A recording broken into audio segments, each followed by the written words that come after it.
Welcome to glam girl. எல்லோருக்கும் இனிய பொங்கல் தின நல்வாழ்த்துக்கள்ங்க. பொங்கல் டே அப்போ நாங்கள் எப்படி செலிப்ரேட் பண்ணோம், எங்கள் வீட்டில் என்ன குக் பண்ணோம், என்ன பண்ணோம், அதை பற்றி தாங்க உங்கள் கூட ஒரு ஷார்ட் வீலாக நான் ஷேர் பண்ண போகிறேன். வாங்க வீடியோக்குள்ளே போகலாம். ஒரு டேவே ஒரு பிரைட்டான சன்ரைஸோடவே ஸ்டார்ட் பண்ணிட்டோம் இந்த பொங்கலில்.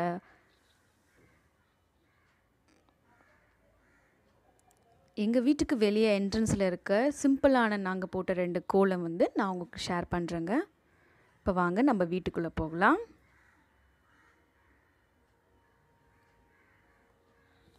ஃப்ரெண்ட்ஸ், உள்ள பால்கனி என்ட்ரன்ஸில் வெல்கமிங் பிளேஸில் வந்து இதை மாதிரி நாங்கள் பாட்டில் வந்து தண்ணி போட்டுட்டு பூ போடுவேன். அது எப்பயுமே நான் யூஸ்வலாக ஃபெஸ்டிவல் டைமில் பண்ணுறது. ஸோ அதை தாங்க இப்போ நான் பொங்கலுக்கு பண்ணிகிட்ருக்கேன். So sunshine on lotus. So வெயில் வந்து அப்படியே பட்டாச்சு. இந்த பால்கனியில் வந்து நான் ஒரு சின்னதாக கோலம் போட்டிருக்கேங்க, அதை உங்களுக்கு காமிக்கிறேன். எனக்கு தெரிஞ்ச ரொம்பவே சின்ன கோலங்க. ஸோ என்ட்ரன்ஸில் வந்து எதுவுமே இல்லாமல் பிளாங்காக இருக்கக்கூடாதுக்காக ஒரு சிம்பிளான நான் கோலம் போட்டிருக்கேன் எனக்கு தெரிஞ்சது. ஃப்ரெண்ட்ஸ், நம்ம வீட்டுக்குள்ளே என்ட்ரு ஆகியாச்சு. நாங்கள் எப்பயுமே டியூஸ்டேவும் ஃப்ரைடேவும் வந்து ஃப்ளோர் இதை மாதிரி நாங்கள் வைப் அவுட் பண்ணுவோம். அப்போ நீங்கள் வைப் அவுட் பண்ணும்போது நீங்கள் துடைக்கிற தண்ணியில் கற்பூரம் போட்டு துடைச்சிங்கன்னா எறும்பு கொசுலாம் வராது, ஃப்ளோரும் நீட்டாக இருக்குங்க. இதான் டிப்ஸு. அடுத்த டிப்ஸ் நான் சொல்கிறேன்னா, பூஜை பாத்திரங்களை வந்து நம்ம வாஷ் பண்ணதும் கிளாத்தை வச்சு தொடச்சிட்டு 5 மினிட்ஸ் ட்ரை பண்ணிவிடுங்க. அப்போது பூஜை பாத்திரங்கள் வந்து பிரைட்டாகவும் இருக்கும், சீக்கிரமாக பிளாக் ஆகாதுங்க. ஸோ என்னோடய பொங்கல் டே அப்போது நான் இன்னும் ப்ரிப்பரேஷன் ஆன் தி ப்ராசஸ் போயிட்டே இருக்குது. இது மாரி ஸ்டார்ட் பண்ணலைங்க. ஸோ இந்த டிப்பை உங்களுக்கு கூட ஷேர். ஃப்ரெண்ட்ஸ், இந்த பொங்கல் ப்ரிப்பரேஷன் ப்ராசஸில் பூஜை பாத்திரங்களும் ரெடி பண்ணியாச்சுங்க. அடுத்தது ரொம்ப முக்கியமான வாழை, வெற்றிலை, வாழைப்பழம், தேங்காய் இதெல்லாமும் எடுத்து வச்சுருக்கேங்க. ரொம்ப முக்கியமானது இந்த மஞ்சள். இது நம்ம வந்து பானையில் இது கட்டுவோம். நாங்கள் பானையில் எதுவும் பண்ணலைங்க, நார்மல் பாத்திரத்தில் தான் நம்ம பொங்கல் செய்ய போகிறோம். ஸோ எல்லாமே நான் ரெடி பண்ணி வச்சுருக்கேன். அதுக்கப்புறம் ரொம்ப இம்பார்ட்டன்ட், சாமிக்கு நீங்கள் போடுற பூ வந்து எப்பயும் ஃப்ராக்னன்ஸாகவே இருக்கணும். நீங்கள் வந்து ஃப்ராக்னன்ஸ் இல்லாத பூ வைக்காதீங்க, ஃப்ராக்னஸாக இருக்கிற பூவே நீங்கள் சூஸ் பண்ணுங்கள். தை திருநாளில் நம்ம பொங்கல் மட்டும் செய்ய மாட்டாங்க, நம்ம நாட்டு காய்கறிகளை வச்சு கூட்டு பொரியல், சாம்பாரும் ரெடி பண்ணுவோம். அப்படி நான் இன்றைக்கி எங்கள் வீட்டில் செய்கிறது வந்து வாழைக்காய் வறுவல், பம்கினோட பொரியல், அவரைக்காயோட சாம்பார் மற்றும் உளுத்தம் வடை செய்ய போகிறோம். இதுதாங்க எங்களோட சின்ன ரெசிபீஸ். வாங்க கிச்சனுக்குள்ளே போய் பார்க்கலாம். நம்ம பாட்லேயும் பாத்திரத்துலையும் எதுலேயும் செஞ்சாலும் ஃபர்ஸ்ட் ப்ராசஸ் நம்ம பொங்கல் அப்போ என்ன பண்ணணும்னா, ஸ்டவ் ஃபுல்லாக க்ளீன் பண்ணிவிட்டு அதுக்கு மஞ்சள் குங்குமம் வைக்கணும். அதுக்கப்புறம் இந்த பாத்திரத்துலேயும் நம்ம மஞ்சளும் குங்குமம் வந்து அப்ளை பண்ணிவிட்டு வைக்கணும். இதுதான் வந்து நம்ம ஃபர்ஸ்ட்டு ப்ராசஸ் இந்த கிச்சனில். இதை பண்ணிவிட்டு தாங்க நீங்கள் உங்கள் ஸ்டவ்வை நீங்கள் ஆன் பண்ணவே ஆரம்பிக்கணும். அதுக்கப்புறம் ரொம்ப இம்பார்ட்டன்ட் வந்து மஞ்சள் தாள் வந்து நம்ம வந்து எப்பயுமே அந்த பானையிலையும் இல்லை பாத்திரலையும் எதில் செய்யிருந்தாலும் அந்த மஞ்சள் தாள் கட்டுவாங்க, அதை நீங்கள் கட்டிடுங்க. மஞ்சத்தாள் கட்டிட்டு தண்ணி கொதிச்சதும் நம்ம ரைஸ் நல்லா போட்டு, ரைஸ் குக் ஆனதும், அதாவது உங்களுக்கே தெரியும் எப்போ ஸோ குக் ஆன ஆல்மோஸ்ட் டைம் ஆகிடுச்சுன்னா நீங்கள் வந்து இது மாதிரி ஜாக்ரி வந்து நல்லா தூள் பண்ணி எடுத்து வச்சுக்கோங்க. ரொம்பவே ப்ரௌனோ இல்லை ரொம்பவே லைட் அண்ட் ப்ரௌன், ரொம்பவே டார்க்கும் ரொம்ப லைட்டும் இல்லாமல் ஒரு நார்மல் கலரான ஜாக்ரி நீங்கள் நல்ல ஜாக்ரியை பார்த்து செலக்ட் பண்ணி எடுத்துக்கோங்க. ஸோ ரைஸ் குக் ஆனதும் உங்களுக்கு ஸ்வீட்னஸ் தேவைப்படுற அளவுக்கு நீங்கள் ஜாக்ரி ஆட் பண்ணிட்டீங்கன்னா இந்த பொங்கல் ரெடி ஆகிடுச்சு. இந்த பொங்கல் ப்ரிப்ரேஷனில் ரைஸ் வந்து சைட் பை நான் குக் பண்ணிட்டேன். இப்போது நம்ம பண்ண போகிற அவரைக்காய் சாம்பாருக்கு இது வந்து நம்ம சாமிக்கு செய்கிறதுனாலே நம்ம ஆனியன் எதுவுமே ஆட் பண்ண போகிறதில்ல. ஸோ சிம்பிள் பருப்பும் தக்காளியும் வேக வச்சு எடுத்துருக்கேன். சால்ட் போட்டு நீங்கள் ஆட் பண்ணிக்கோங்க. அது கூட நீங்கள் பெருங்காயம் ஆட் பண்ணிக்கோங்க.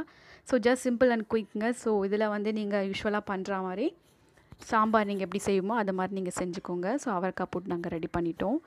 ஸோ இதுக்கப்புறமும் நீங்கள் சில்லி பவுடர், சால்ட் ஆட் பண்ணிவிட்டு புளி தண்ணி நீங்கள் விடுவீங்களா, அப்படி யூஸ்வலாக செய்கிற மாதிரி செஞ்சுட்டு குயிக்காக ரெடி பண்ணிவிடுங்க. ரொம்ப சிம்பிள். ஸோ எல்லாமே ஃப்ரை ஆகிடுச்சு.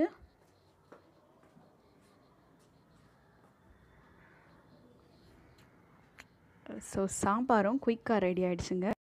ரொம்பவே ஈஸியாக சிம்பிளாக செய்யக்கூடிய வாழைக்காய் வறுவலை வந்து நான் oil, mustard, ginger, curry leaves add பண்ணியிருக்கேன். நீங்கள் கார்லிக்கும் ஆனியன் ஆட் பண்ணக்கூடாது, ஏன்னா நம்ம சாமிக்கு இது செய்கிறதுனால. ரொம்பவே தின் ஸ்லைசஸாக நீங்கள் வாழைக்காய் வந்து கட் பண்ணி ஆட் பண்ணிக்கோங்க. ஃப்ரெண்ட்ஸ், ஒரு 5 to 10 மினிட்ஸ் குக் ஆனது உங்களுக்கு ரெக்வயர்டான salt and chilli powder add பண்ணி நீங்கள் இதை ஃப்ரை பண்ணி எடுத்துக்கலாம். உங்களுக்கு ஆயிலே ஃப்ரை பண்ணாலும் ஃப்ரை பண்ணிக்கலாம், அப்படி இல்லைனாலும் நீங்கள் ஒரு 1/2 டம்ளர் நீங்கள் தண்ணி விட்டு நீங்கள் குக் பண்ணி எடுத்துகிட்டா இந்த வாழைக்காய் வறுவல் ரெடி ஆகிடுச்சு. அடுத்த டிஷ் என்ன பார்த்தோன்னா, நம்ம பம்கின் பொரியல். அது நான் ஆல்ரெடி நம்ம சேனல்லையும் அந்த வீடியோ போஸ்ட் பண்ணியிருக்கேன். அதோட வீடியோவோட லிங்க்கை வந்து இந்த வீடியோ கீழே இருக்க டிஸ்கிரிப்ஷன் பாக்ஸில் கொடுக்குறேன், நீங்கள் செக் பண்ணிக்கோங்க. ஸோ அதனால் உங்களுக்கு நான் காமிக்கல, அந்த வீடியோ அதில் பார்த்துக்கோங்க எப்படி குக் பண்ணுறது. ஃப்ரெண்ட்ஸ், உளுத்த வடை நெக்ஸ்ட் நம்ம பார்க்க போகிறோம். அதில் வந்து ஜிஞ்சர் கார்லிக் கருவேப்பிலை வந்து நான் கட் பண்ணி குட்டி குட்டியாக கட் பண்ணி ஆட் பண்ணி வச்சுருக்கேன். அதுக்கப்புறம் மிளகு சீரகம் நீங்கள் ஆட் பண்ணிக்கலாம். ஸோ இப்படி ஆட் பண்ணி நீங்கள் மிக்ஸ் பண்ணி ஒரு 30 to 45 மினிட்ஸ் நீங்கள் ஃப்ரிட்ஜில் வச்சு எடுத்துக்கலாம். இந்த வடை வந்து ரொம்பவே ஆயில் அப்சர்வ் பண்ணதுனால நீங்கள் ஃப்ரிட்ஜில் வச்சு எடுத்துகிட்டு இதை நீங்கள் ஆயிலில் ஃப்ரை பண்ணுறப்போ ஆயில் அவ்வளோ அப்சர்வ் பண்ணாது. இதை மாதிரி நீங்கள் ஆயில் ஃபுட்ஸ் எடுத்துக்கும் போது நீங்கள் நார்மல் ஆயில் எடுக்காமல் நல்லெண்ணெய் இல்லை கடலெண்ணெய் நீங்கள் ஃப்ரை பண்ணி சாப்பிடுங்க, ரொம்பவே ஹெல்த்தி கூட. அதே மாதிரி இந்த மாதிரி வாழையிலையும் நீங்கள் இந்த வடை தட்டி போடலாம். ஸோ நல்லா பாயில் ஆகிடுச்சு. ஸோ வடம் போட்டு எடுத்தாச்சு. ஆல்மோஸ்ட் எல்லா ரெசிபிஸும் நான் குக் பண்ணிவிட்டேன். வாங்க பூஜா ரூம் போகலாம்.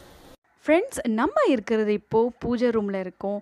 ஸோ நான் சிம்பிளாக ரொம்பவே எனக்கு தெரிஞ்ச பாட் வந்து பொங்கல் பாட் ட்ராப் பண்ணியிருக்கேன். அண்ட் என்னோடய ஃபிங்கர்ஸ்லேயே ஃபுல்லாகவே டிசைன் பண்ணியிருக்கேன்.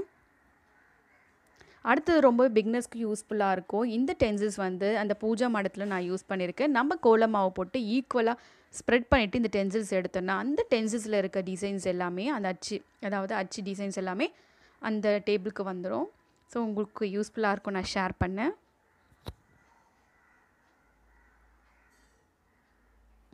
ஃப்ரெண்ட்ஸ், எல்லாமே ரெடி ஆகிடுச்சு பூஜாக்கு. ஸோ நான் கொடுத்த இன்ஃபர்மேஷன் எல்லாமே உங்களுக்கு யூஸ்ஃபுல்லாக இருக்கும். டிப்ஸும் யூஸ்ஃபுல்லாக இருந்தால் நம்ம கிளாம் கேர்ள் சேனலை வந்து சப்ஸ்கிரைப் பண்ணுங்கள், வீடியோஸை வந்து ஷேர் பண்ணுங்கள், லைக் பண்ணுங்கள். கிளாம் கேர்ளோட official pages Instagram, Google plus, Facebook, Twitter அது மாதிரி இதுலேயும் இருக்குங்க. ஸோ உங்களுக்கு எது கம்ஃபர்டபுளாக இருக்கோ அதில் நீங்கள் ஃபாலோ பண்ணிக்கலாம். ஃப்ரெண்ட்ஸ், உங்களோட கமெண்ட்ஸ் சஜஷன்ஸ் எதுனாலும் சொல்லனாலும் கமெண்ட் பாக்ஸில் நீங்கள் சொல்லலாம். இல்லைனாலும் கிளாம் கேர்ளோட அஃபிஷியல் மெயில் ஐடி இந்த வீடியோ கீழே நான் கொடுக்குறேன். அதை செக் பண்ணிவிட்டு நீங்கள் ப்ரைவேட்டாகவும் எனக்கு மெயில் பண்ணலாம். இந்த வீடியோ வந்து கடைசி வரையும் பார்த்ததுக்காக நன்றி. தேங்க்ஸ் ஃபார் வாட்சிங். Keep smiling.